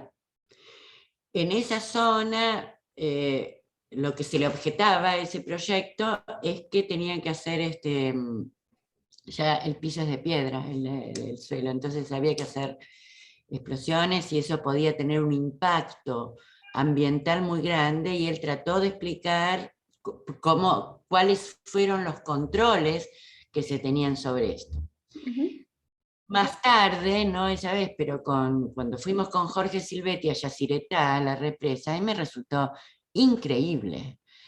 El edificio es lo más sublime que uno puede encontrar, porque la escala del edificio no se puede creer, la escala de la caída de agua, etc.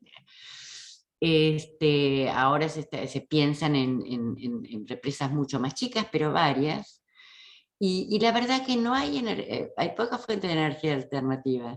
No es la energía solar, porque habría que cubrir todo el campo de espejos solares. No es la energía hidráulica, porque tiene también serios impactos ambientales, ¿no? En estos ríos que se aterran, realmente con 3 molinos ya está, y depende del viento. Y la energía hidráulica sigue siendo fundamental, ¿no? Si uno puede, ahora se pueden hacer, nos decían justamente estos ingenieros, cálculos probabilísticos y a futuro mucho más precisos. Por ejemplo, se va a inundar de acá a acá, entonces se hace primero lo que ellos llaman remediación, se salvan las especies, se plantean ascensores para peces, como hay en Yacyretá. Si tal zona se va a inundar, se llevan las especies a otra zona cercana que no se inunda, e incluso las viviendas que están ahí o los edificios que están ahí se pueden sacar y realojar negociando antes, ¿no? Y puede tener incluso un impacto importante en la zona. Bueno, ahora hubo una quema terrible en los bosques correntinos, pero lo que las Naciones Unidas le puso como para los préstamos, como te Condición. diría, condición, no me salía a Yacyretá, es que reinvirtieran, si no podían, además de poner ascensor para peces y todo esto, que reinvirtieran en otro lado, ¿no? Entonces reinvirtieron ahí nomás, de Ituzaingó, donde está colocada la planta, ahí cerca están los esteros de Liberá, que tal vez ustedes lo hayan oído nombrar, porque hubo una terrible, eso es inevitable, ¿no? Pero bueno, después uno puede mejorar o no la forma en que se combate el fuego, pero se murieron muchísimas especies. Pero se había recreado increíblemente con Jorge Silvetti también en el segundo viaje, fuimos por los esteros y fue una experiencia maravillosa. Wow. Sí, sobre todo en esta región Estuvimos con un ingeniero, por ejemplo, una sola cosa más.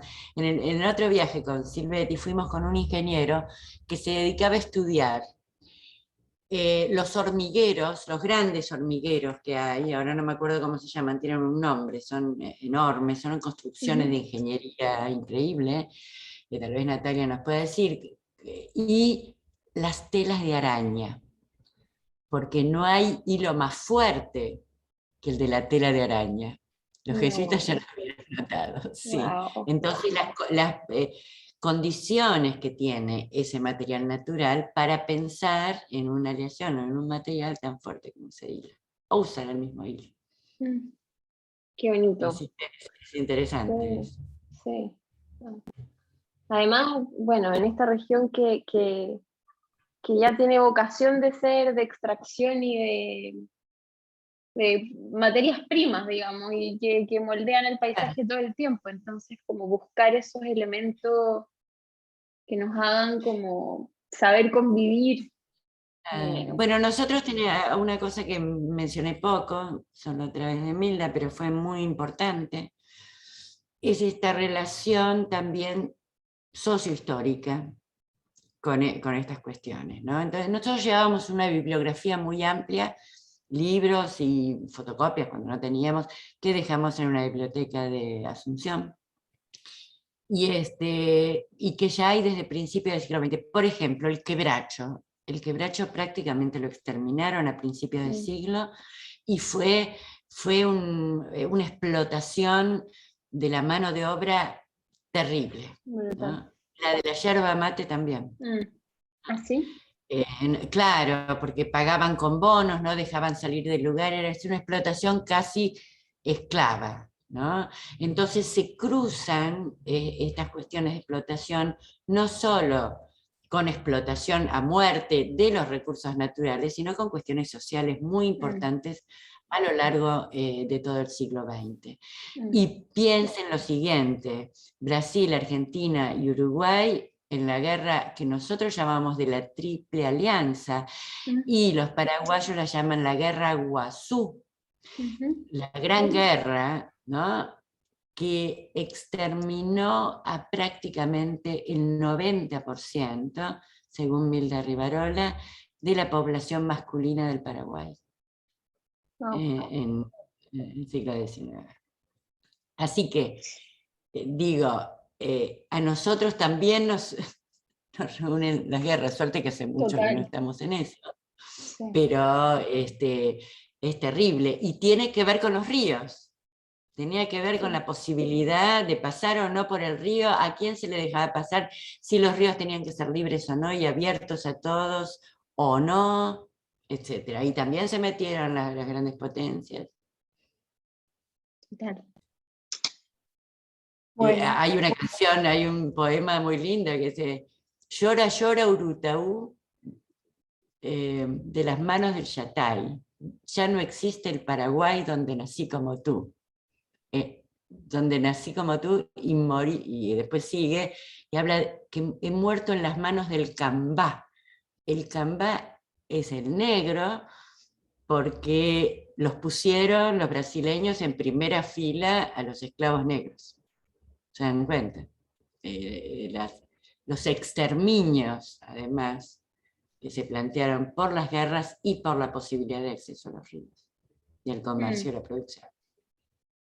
Sí.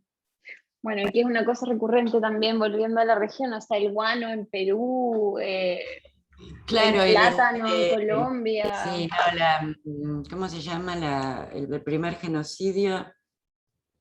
El caucho. El caucho, sí. El genocidio del caucho, que los ataban directamente al árbol y hasta cuando morían ponían a otro y listo. O sea, hay cosas espantosas, ¿no? Uno piensa en la conquista, pero esto fue muchísimo peor.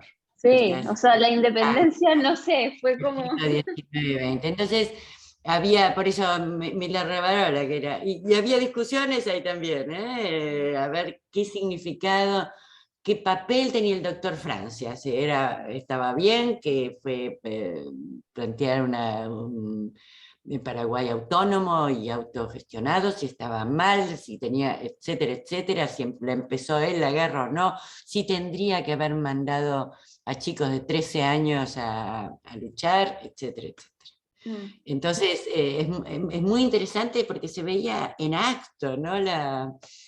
En los debates, que podían durar horas y días y pasando y volviendo. No es lo mismo cuando lee una ponencia, ¿no? No, por supuesto que no. Pero esperemos, podemos imaginarnos otro viaje, a ver si pasa.